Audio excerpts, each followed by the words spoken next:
it's Aequus. Today I have Jason Miller, the author of Sorcerer's Secrets, the elements of spellcrafting, protection and reversal magic, and others. Jason has been practicing sorcery for 30 years and is a teacher of practical magic and meditation. So thanks so much for being here. I'm excited to have you today. Thank you. I really appreciate you having me. Of course. Yeah. So I think everybody kind of knows about this, or a lot of people do. So the first set of questions that I actually have today are from the community. We sent out a poll, so I'll just go ahead and get started with the first question. So the first question is there any relation between Hekate and Sophia? And if so, what? Okay, so for anyone that doesn't know, Sophia is a Gnostic figure in Gnostic Christianity.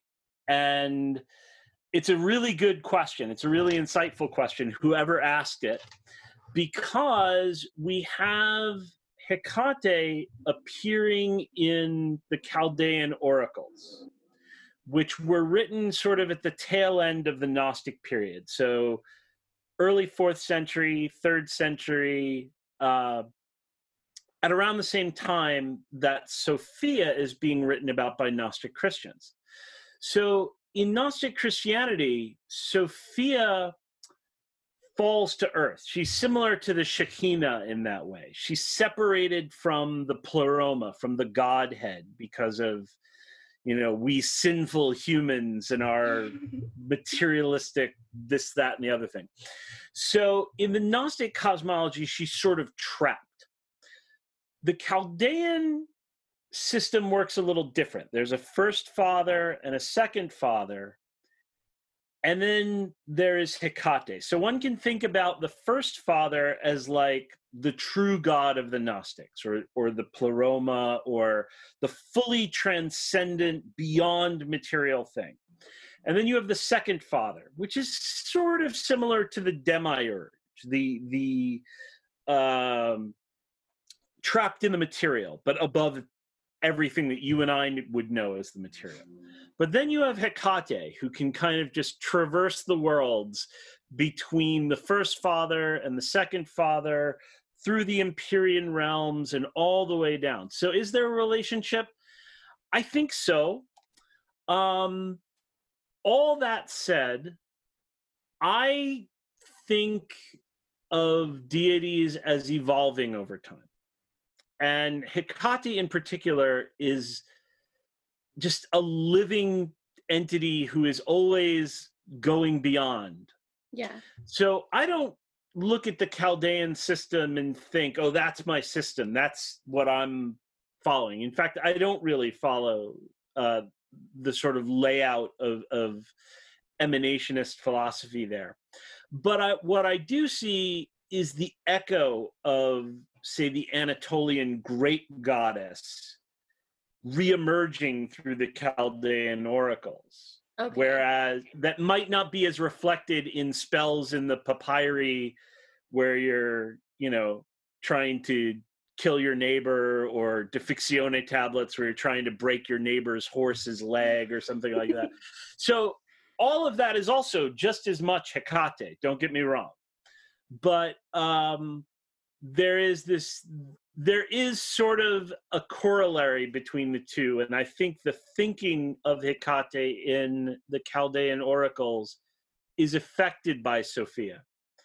But anytime somebody does that, like makes the connection, people everywhere go, they're the same. It's the same. It's the one goddess, the same. Eyes is to start to Diana. And, yeah. It's sort of like, why are we trying to make bland soup? Like, why are we trying to make everything as bland and as possible? Especially for magic, like for civic religion and things like that, that can be a great way for everybody to get along.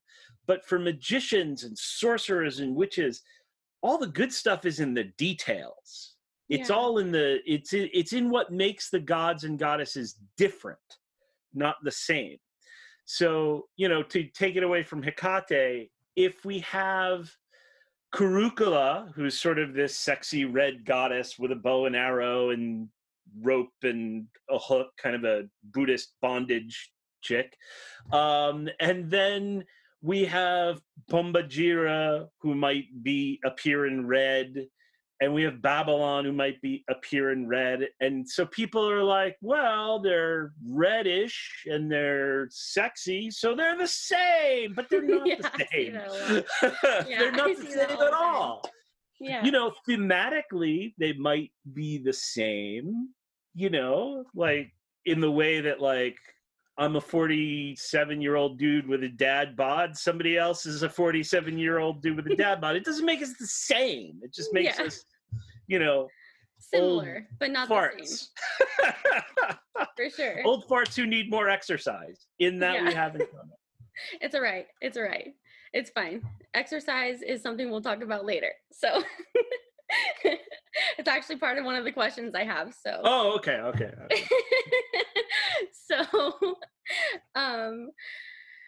So I guess the next question that I have from the audience is, what advice would you give to somebody who feels that they always have to be perfect in their spiritual practice?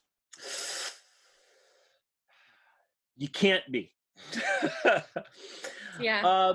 So I think that, you know, there's a really cliche saying now, but I say it all the time anyway, because the first time I ever heard it, it was a big like, oh. And the cliche is, don't let the perfect be the enemy of the good. And we all do this. We look at something, and let's say we're working with Hekate, right? And we say, okay, well, it would be perfect if I could do this on a new moon. But the new moon is like 3 weeks away, and what I need to do is now. So rather than just saying, okay, well, it's not a new moon, we're going to sit and we're going to wait. We're letting the perfect be the enemy of the good. That's never ideal, especially when we consider the things that we tend to think of as perfect. So depending upon, are we trying to keep like moral perfection, in which case good luck? Are we trying to keep I mean, honestly, moral perfection, even the loose basis of like the things that we will ourselves to do, like good luck. Yeah. If we're thinking about sticking to a formula, like a lot of people view the grimoires and they have this idea of like, they're going to do it by the book. They're going to pretend that they're a Victorian era sorcerer, a Renaissance era sorcerer, and they've got to go to the Latin Mass and get the holy water that way, not from any local.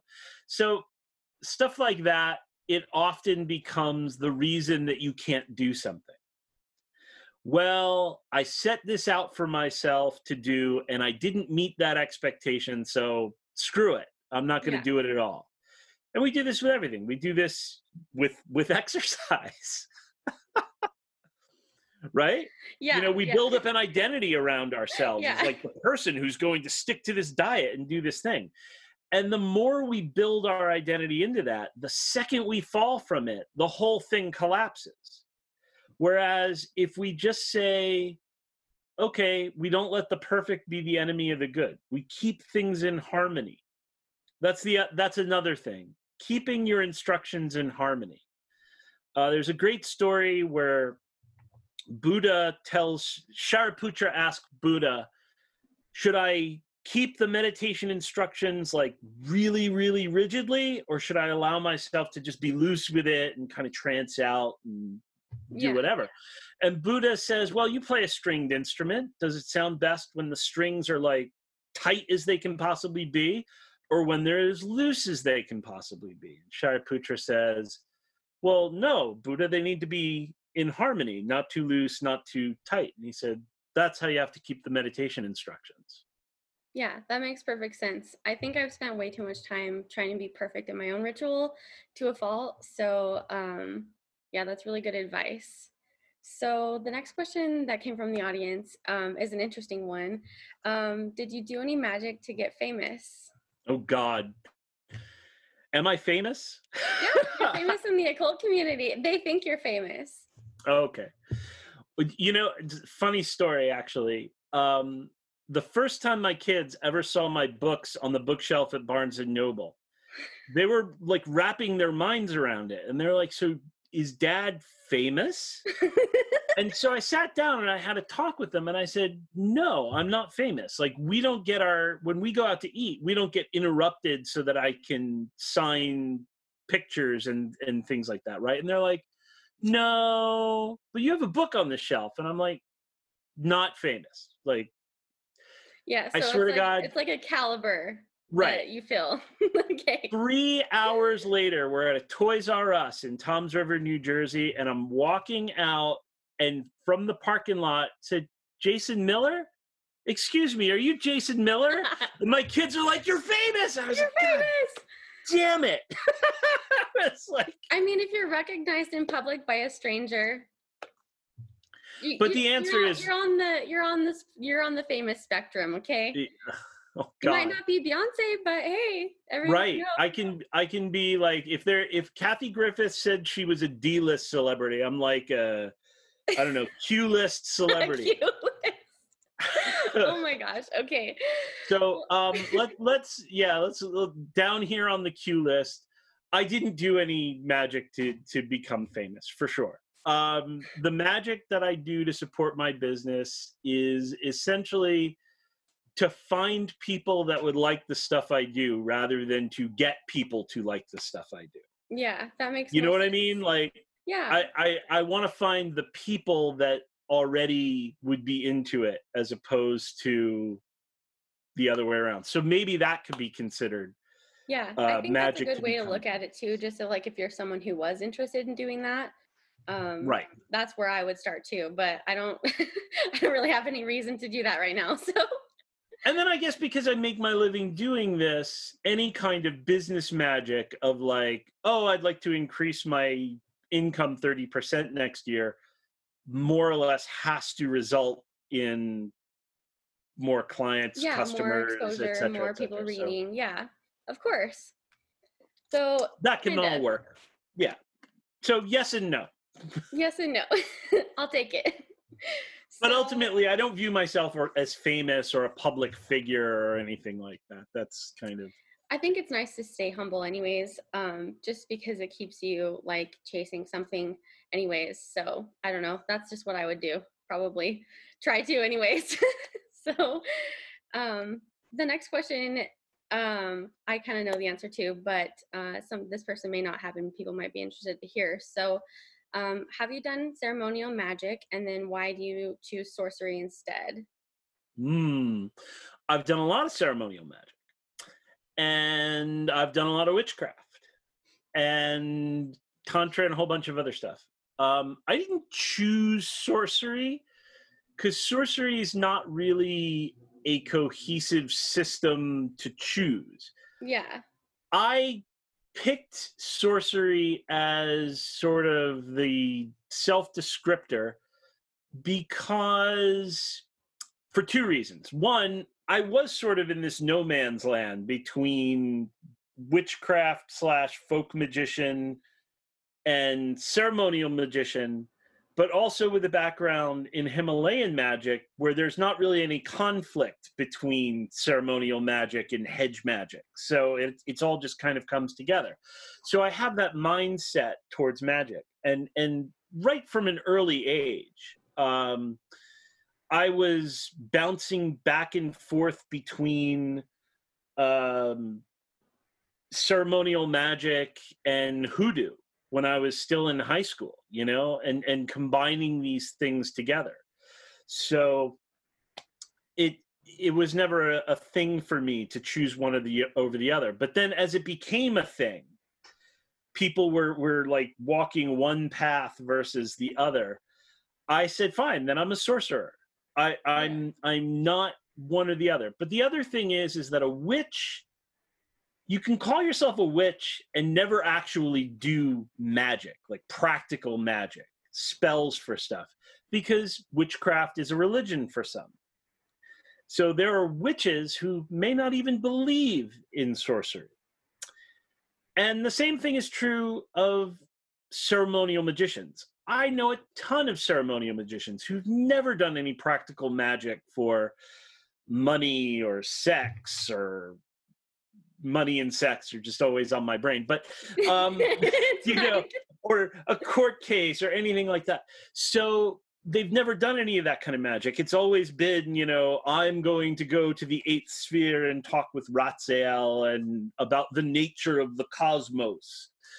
And so with sorcery, I keep all those options open, but there's no mistaking. If somebody's a sorcerer, they're like messing stuff up out there. They're applying their magic in the world, Yeah, and trying to change it. So that's me. So that's really it. I could just as easily be called a witch. I answer to ceremonial magician. I answer to tantrika.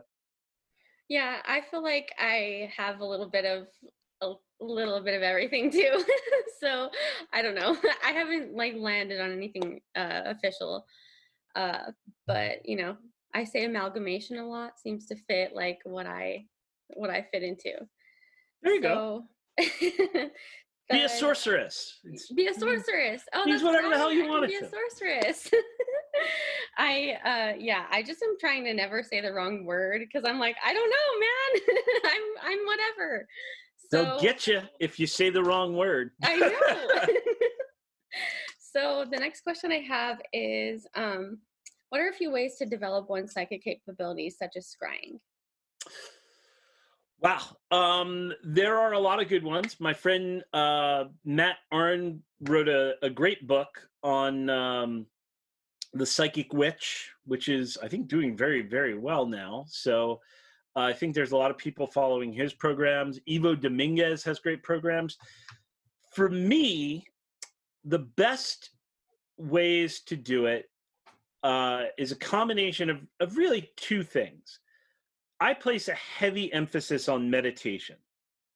And by meditation, I mean sit down, shut up, don't move, fix your mind on one thing, and every time you avert to something else, go back to that one thing without any judgment or beating yourself up. Just go back to it.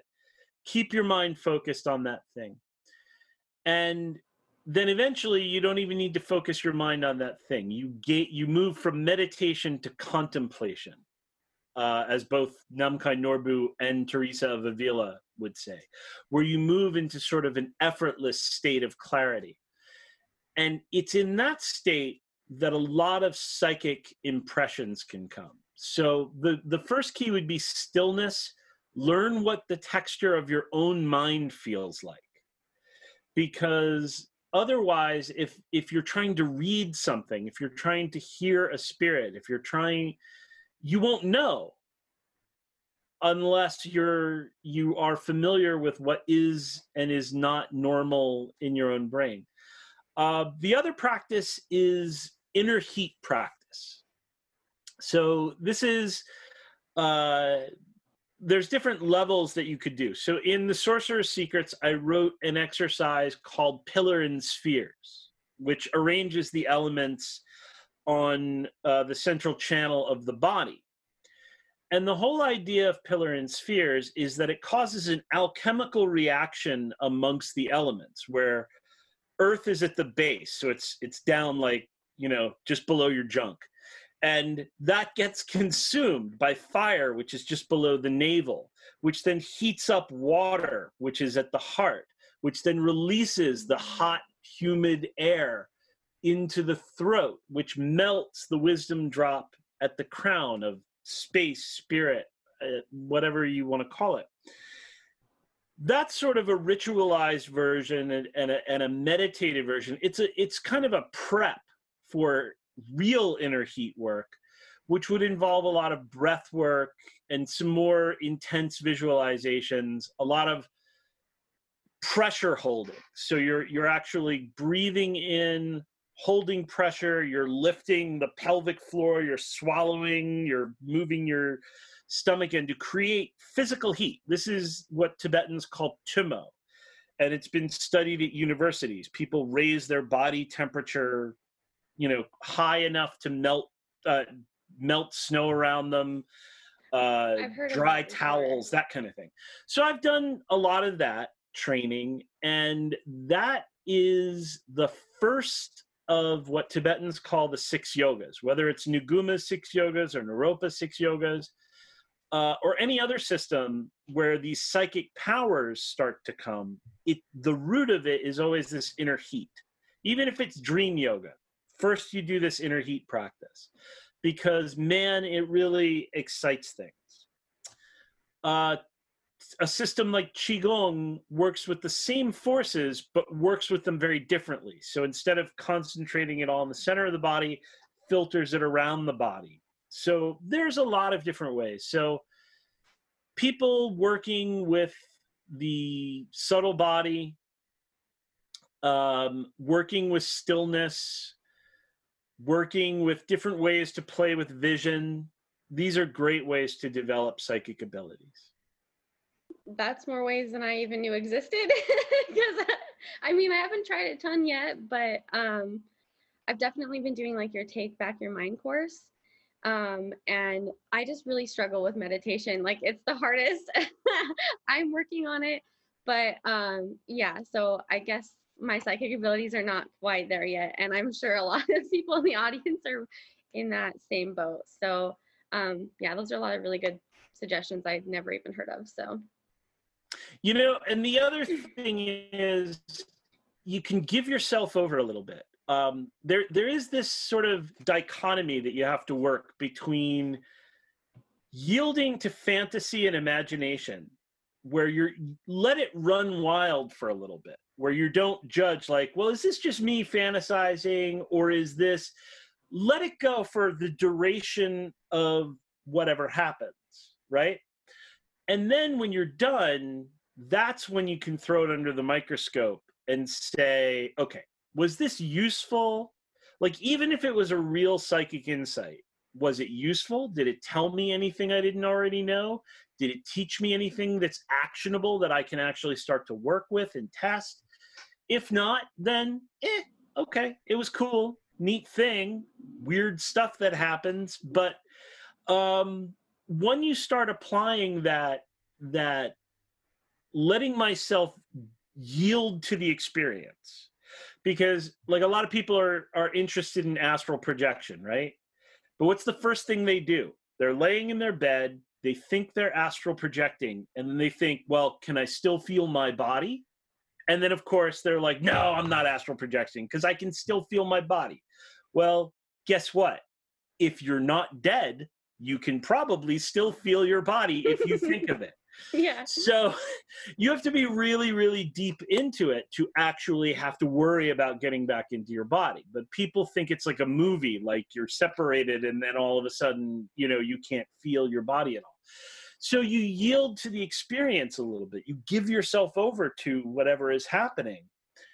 And even if 80% of it is your own projection, that's 20% of it that might be real perception that you've expanded upon. And so give yourself over to it, and then afterwards get really critical. Like, is this important? Does this really mean anything? Or is this just like spirits blowing sunshine up my butt telling me that I'm an important prophet and things?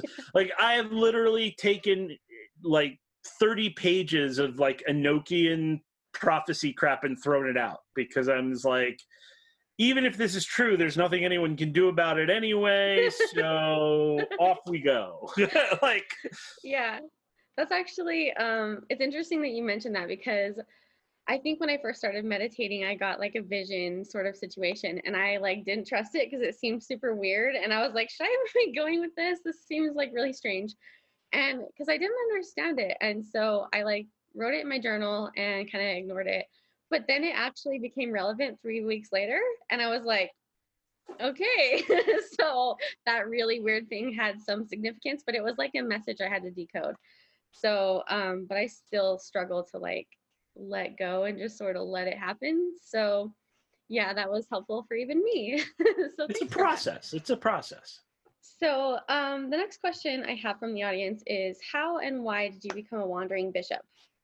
Oh, well, I was at this party.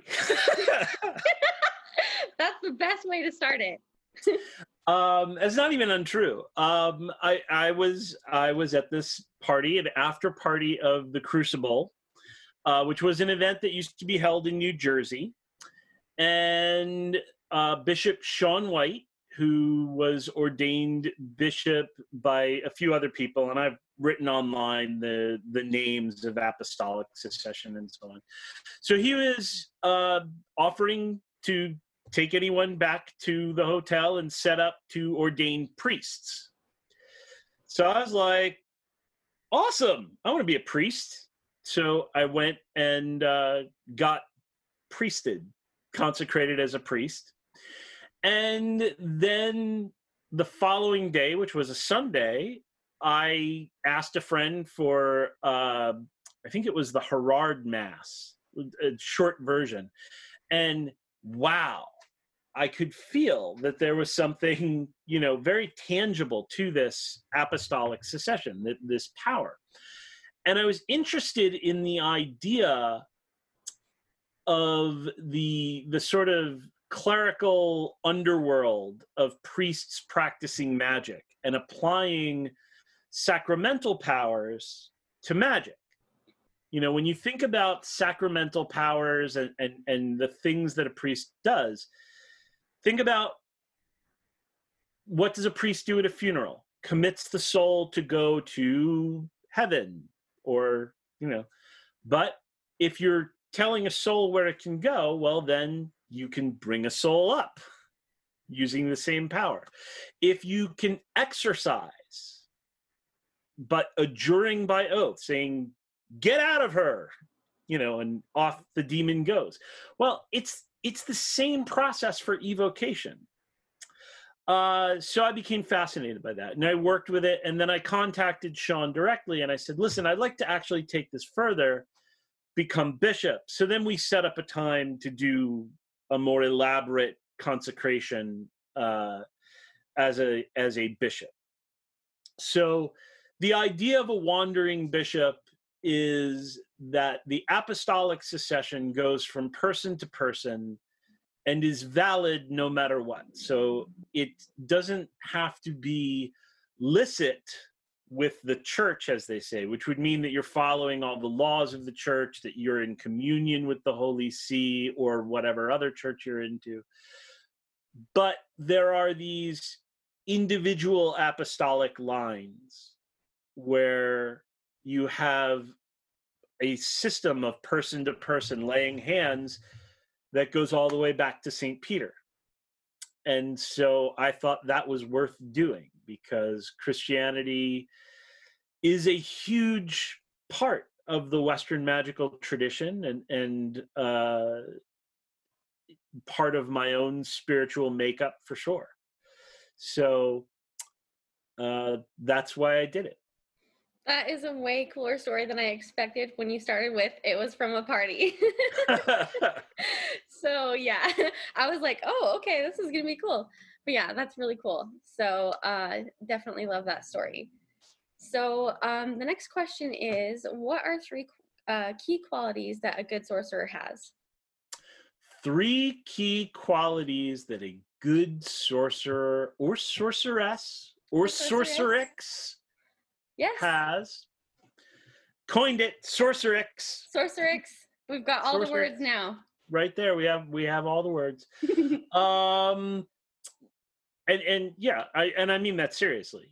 For people that want a gender neutral term but want to embrace sorcery, I think sorcerix is a good one. But God, what are 3 good qualities? Honestly, discipline is the biggest thing. But people think of discipline as like a life of discipline. I'm not a very disciplined person, but I brush my teeth every day, so I can maintain a discipline, right? Yeah. So take something that you do every day hopefully, like, wash your butt, brush your teeth, something like that. Yeah. And then attach something else in that same light, right? Like, you can even do it immediately after. If it's a prayer you want to say every day, if it's something like that, people drive to work, you attach something to it. And so even if it's a 5-minute practice every day, it's the discipline of doing something, whether you feel like it or not, whether you're motivated or not.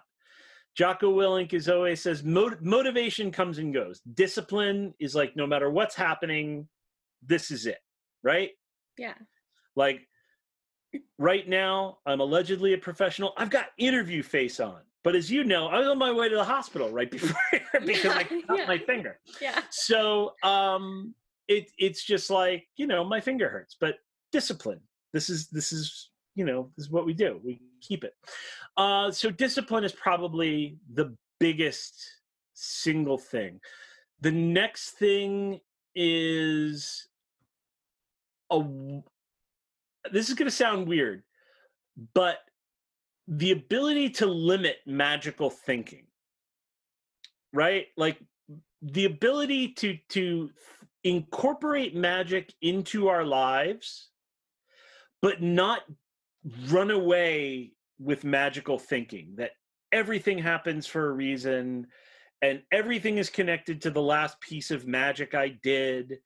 I recorded I recorded a lesson on demons, like, right before I cut my finger. And I know that there are a lot of people who, if they were in the situation that I was in, where they were just mentioning all these various demon names, talking about their seals and spells done with them, and then cut their finger, they'd be like, was this a blood sacrifice to Dantalion? Did he take it? Or maybe the gods are mad at me because I fucked something up, or, you know what I mean? Like, people drive themselves crazy. So limit the magical thinking. Not everything happens for a reason. I have a pretty mechanical view of the world. And so when something doesn't go right, I tend to think in terms of mechanics, like, well, how did I apply this? Where could I have applied it better? Or maybe this just was not something that was going to happen for XX reason, as opposed to the universe didn't want it to happen, So the ability to limit magical thinking is the second one. And honestly, the third is the calling. Once upon a time, people would have only done something as weird as magic if they felt a call to it. It doesn't have to be a spiritual call where some spirit wakes you up and says, you must go be a sorceress. But something that is pulling you so strongly, because it's a pain in the ass otherwise, right? Like, Yeah.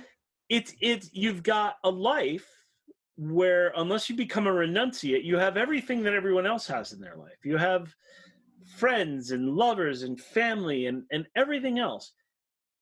And you want entertainment and enjoyment, but you also have this other discipline. So you have to have kind of a calling for it. Because if it's all about getting laid and paid, there are actually easier and more sure ways to do that than magic. Not to say that magic can't help with those things.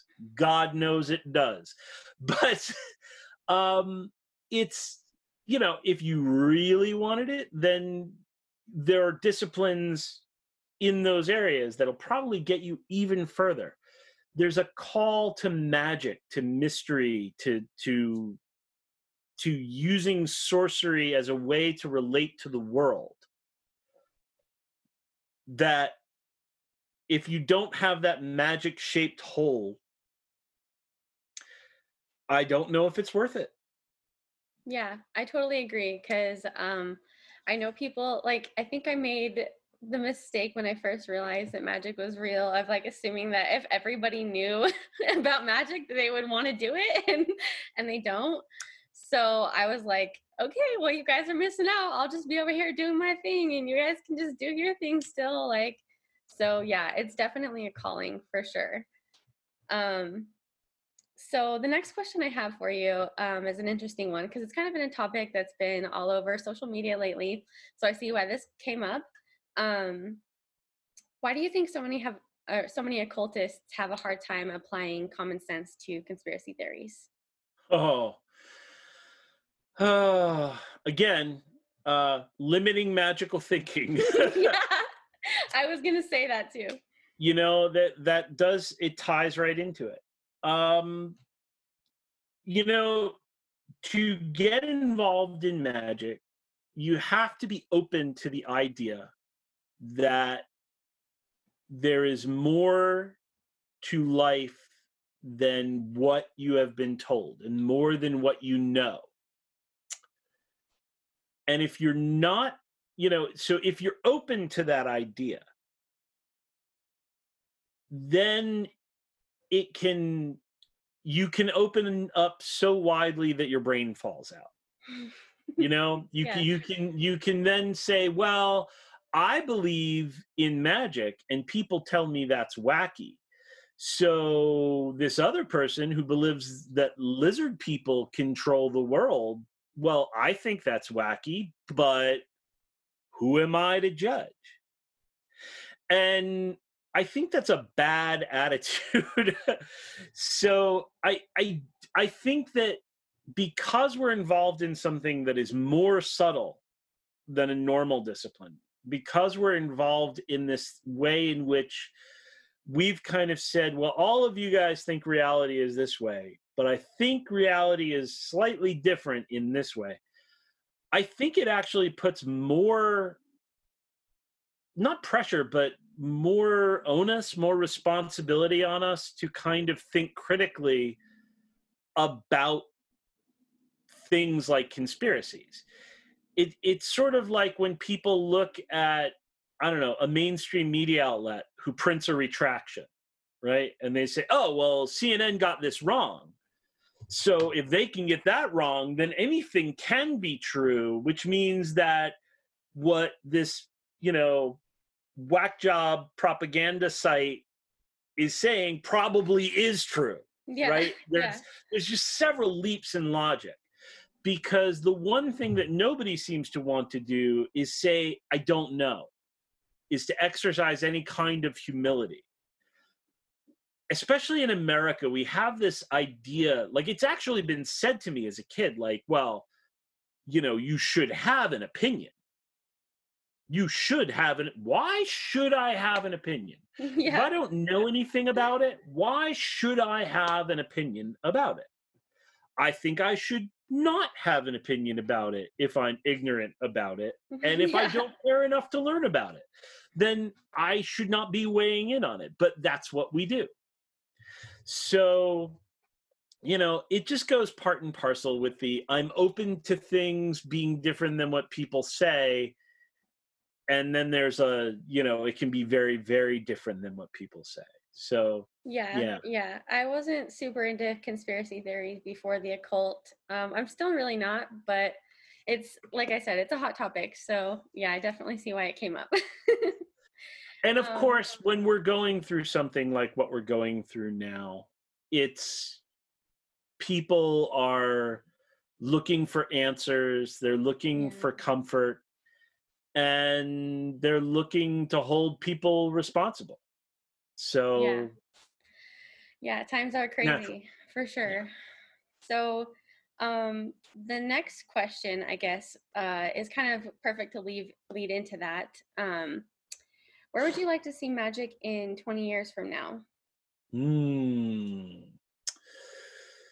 Where would I like to see magic 20 years from now? I would like everyone to have subscribed to my courses. I'm not kidding, but I realize actually I am kidding because I don't want people that are like, nobody's course or book is good for everybody. So yeah, you want the right people. right, I want the right people, not and it has nothing to do with being the best people. Just the people People that who are would genuinely interested. right, people that are generally interested in the way I present things.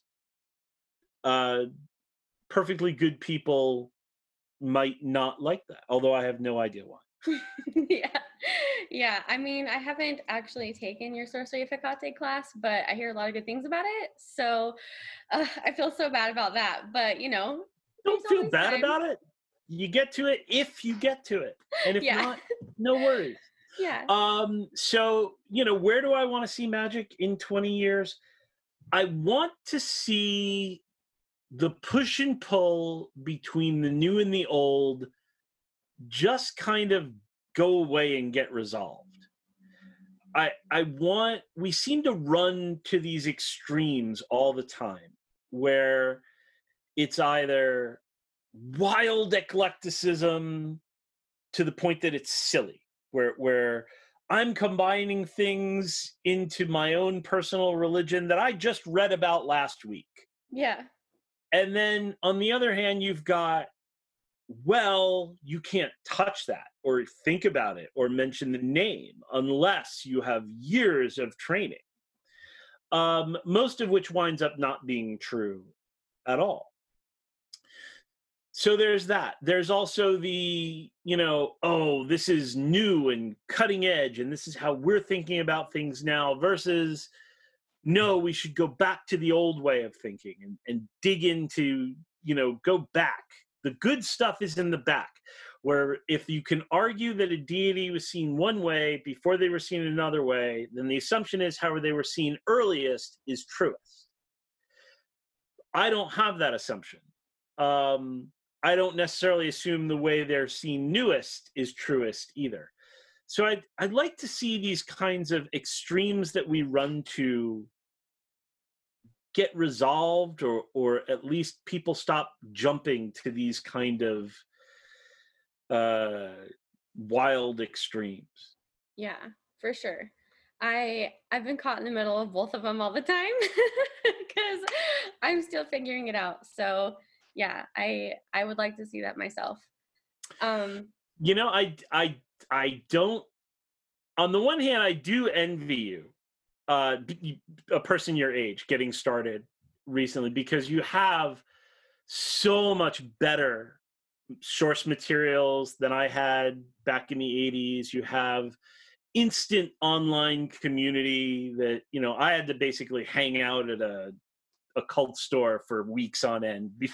Yeah, that would be really and even then, you cool. only have the people in your area, not people all over the world. All over the world.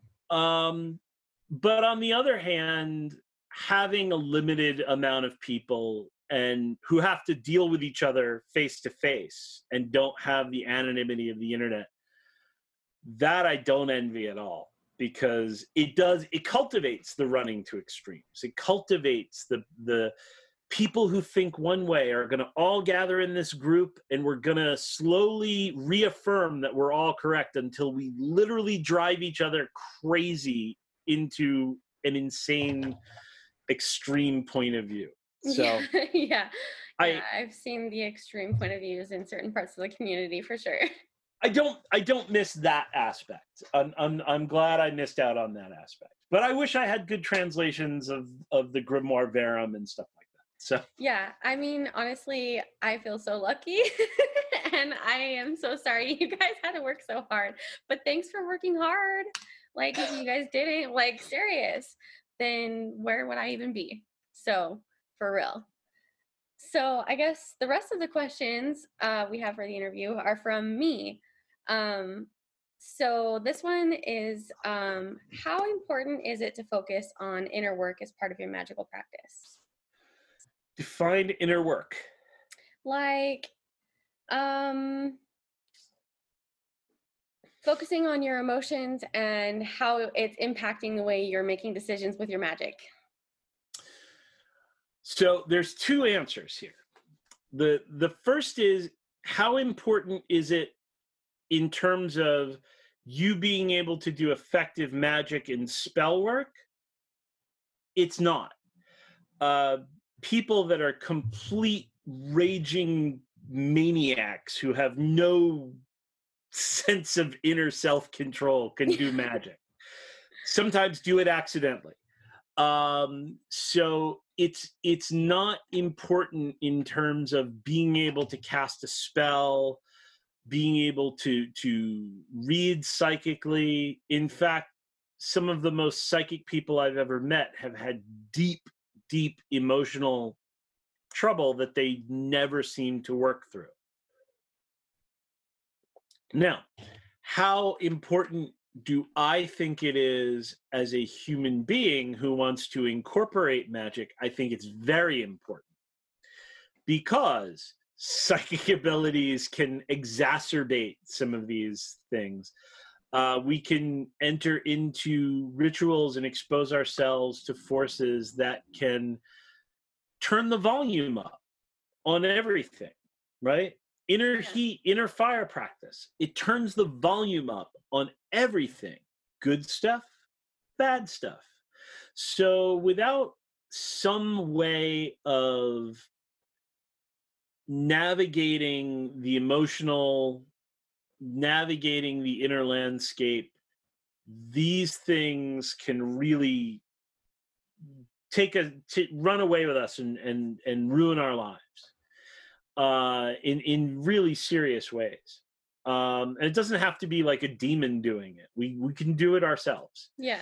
And so I think it's really, really important to have that kind of stuff under control, because we're playing with the extremes, right? We're moving into the extremes of mind and experience. So if we aren't prepared to have the boundaries sort of fall away, then we can be in trouble.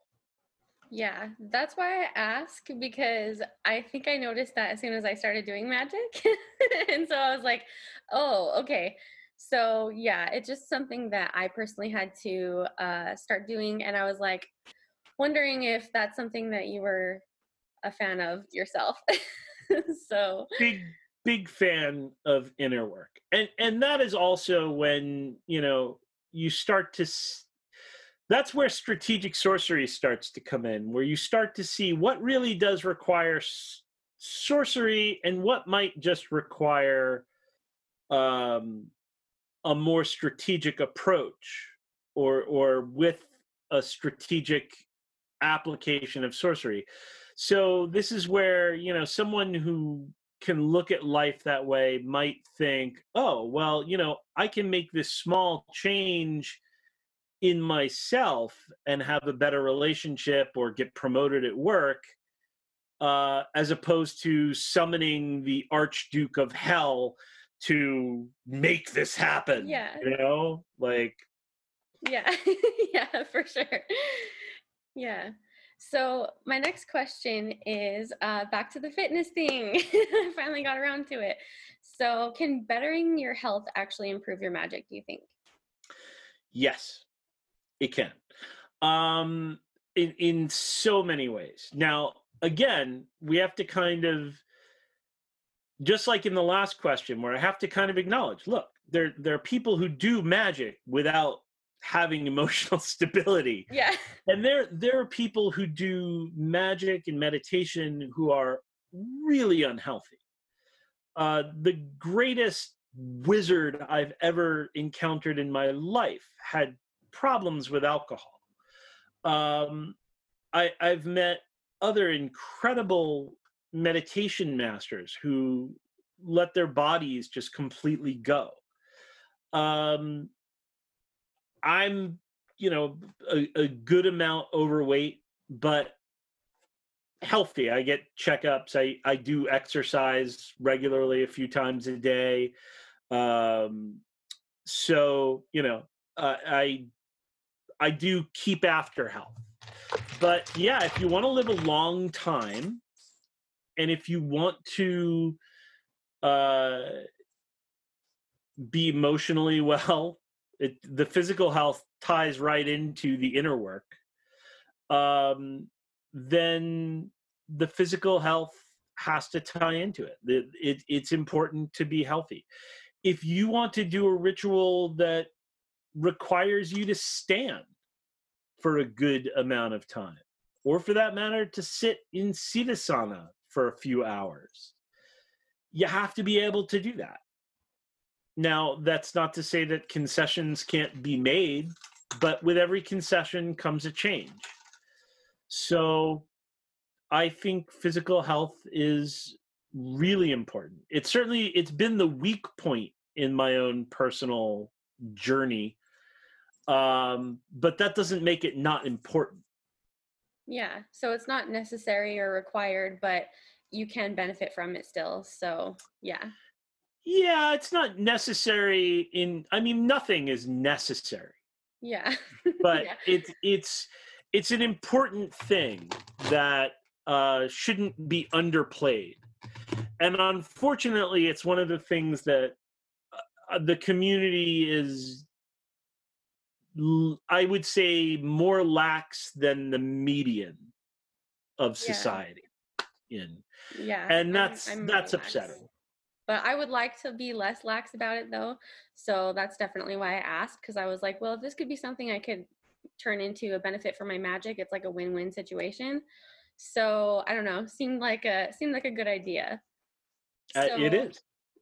on that note, what does like your daily magical practice look like? Are you like doing magic all day? Like how many things are you involved in?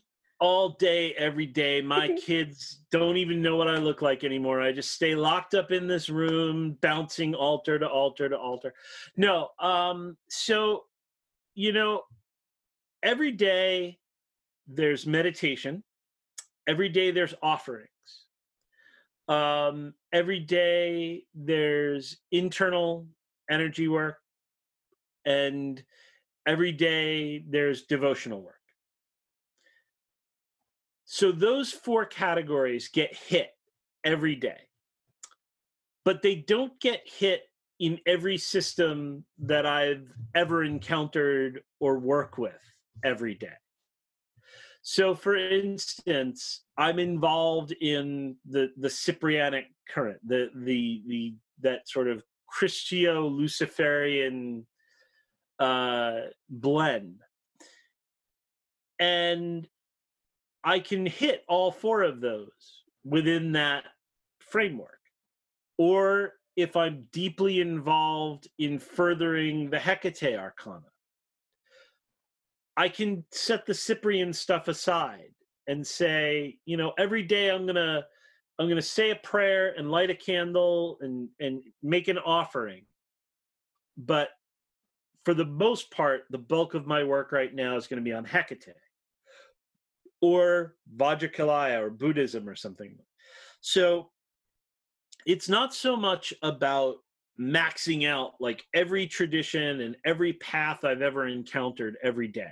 Yeah. It's about hitting these important notes in magic every day.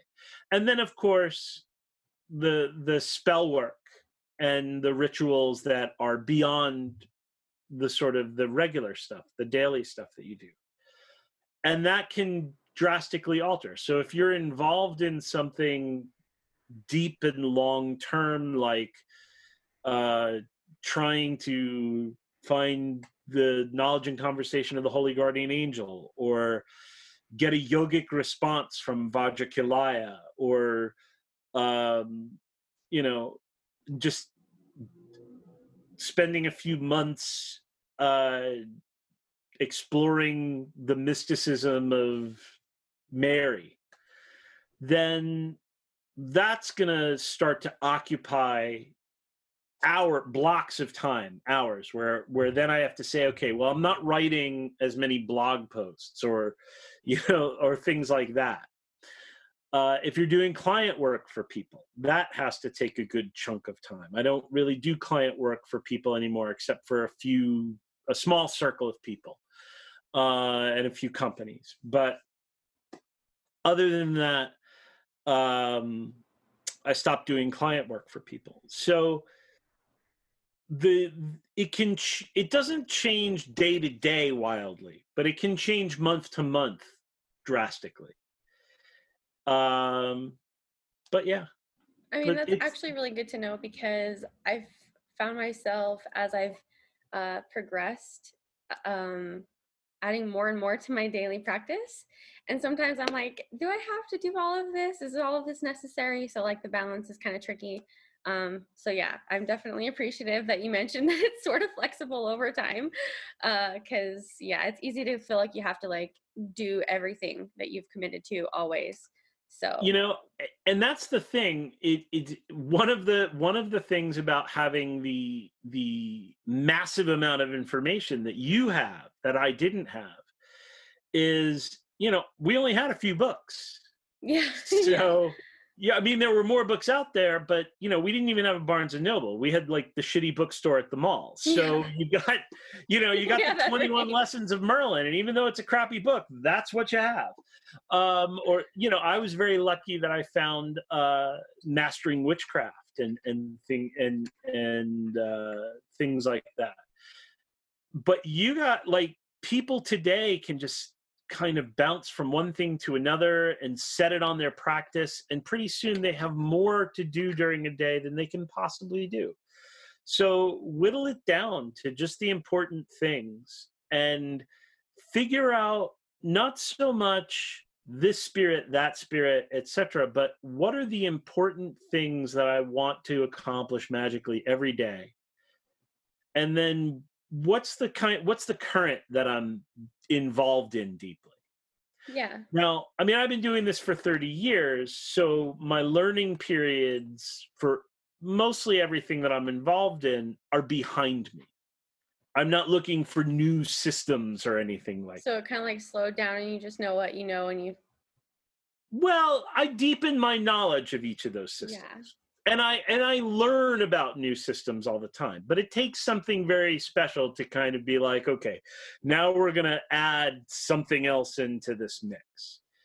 But when I was younger, it was sort of like, okay, if I want to learn Tibetan Buddhism, I've got to stick to Tibetan Buddhism for 5 years because it's so foreign that I need to, put everything else on a back burner, minimum commitments until that's done. Same, and I spent time in thelemic circles where I was trying to just do that as the main thing for a few years. Spent years in high school doing the sort of modern magic program of, LBRPs and middle pillars Yeah. every day. Yeah. I know Like those.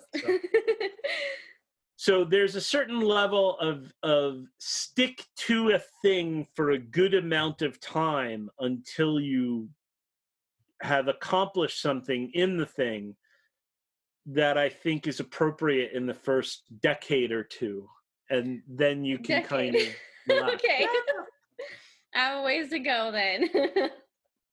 So I guess my last question for you, because this is a personal struggle of mine, but you did write a cool blog post about this, so I wanted people to hear it.